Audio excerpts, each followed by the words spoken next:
काफी जद्दोजहद के बीच बिहार में एनडीए के सहयोगी दलों के बीच सीटों का मामला सलट गया है। बीजेपी अध्यक्ष अमित शाह ने जेडीयू और एलजेपी नेताओं के बातचीत करके इसका समाधान निकाल लिया। केंद्रीय मंत्री गिरिराज सिंह ने नवादा सीट सहयोगी एलजेपी को दे दी गई है। यहां से सूरज भान की पत्नी वीणा देवी चुनाव लड़ेंगी। केंद्रीय मंत्री गिरिराज सिंह अब बीजेपी टिकट पर बेगूसराय से चुनाव लड़ेंगे। इसके साथ ही बिहार बीजेपी कोटे के सभी केंद्रीय मंत्रियों को टिकट मिला है। खास बात की पटना साहिब के बीजेपी सांसद शत्रुघ्न सिन्हा को बेटिकट कर दिया गया है। उनकी जगह आर.के. सिन्हा को टिकट दिया गया है।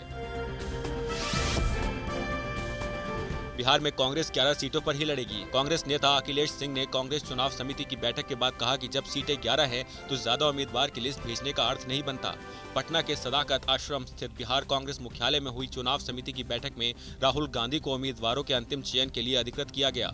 उधर सुपौल से कांग्रेस सांसद रंजीत रंजन ने कहा कि उनके पति व मधेपुरा से सांसद पप्पू यादव को कांग्रेस में शामिल किया जाए। उन्होंने दावा किया कि पप्पू यादव जहां से भी खड़े होंगे वहां से जीतेंगे। ट्वीट कर उन्होंने आशा जताई कि पप्पू यादव जल्द ही महागठबंधन का हिस्सा बन जाएंगे। लोकसभा चुनाव का बिगुल निर्वाचन आयोग ने बजा दिया। लोकतंत्र के इस पर्व में राजनीतिक दलों की चाल फूंक फूंक कर चलने जैसी हो गई है।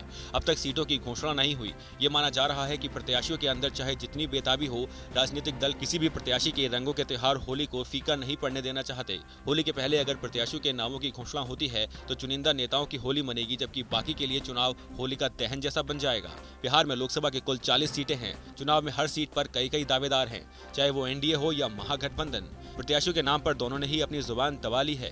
इधर पहले चरण का नामांकन सोमवार से आरंभ हो रहा है।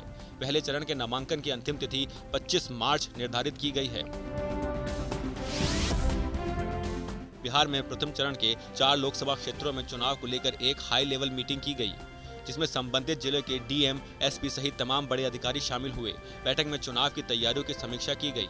बैठक के बाद बिहार के मुख्य निर्वाचन पदाधिकारी एच.आर. श्रीनिवास ने बताया कि निष्पक्ष और शांतिपूर्ण मतदान की पूरी तैयारी कर ली गई है। राजनीतिक दलों के साथ लगातार संपर्क रखा जा रहा है। वोटर हेल्पलाइन और एंड्रॉइड ऐप भी जारी किए गए हैं।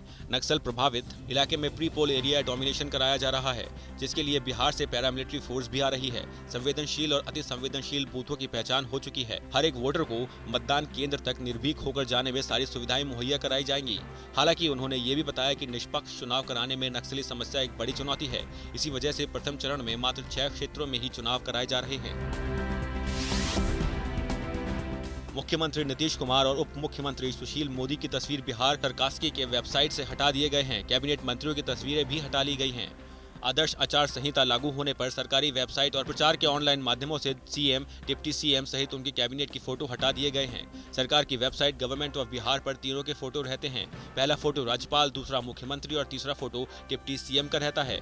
वहीं विभागों की वेबसाइट पर विभागीय मंत्री के साथ उनके प्रधान सचिव का रहता है। बिहार की गवर्नमेंट की साइट पर राज्यपाल का फोटो था। नीतीश कुमार और सुशील मोदी के नाम वाले फ्रेम खाली हैं। गृह और पुलिस की वेबसाइट से मुख्यमंत्री का फोटो हटा लिया गया है। पर्यावरण, जल और जलवायु परिवर्तन विभाग, मद्य निषेध, उत्पाद और निबंधन मंत्री विजेंद्र प्रसाद यादव, पशु व मत्स्य संसाधन मंत्री आदि लगभग सभी विभागों की साइटों से फोटो नदारद थे। ब्यूरो रिपोर्ट, बिहार तक।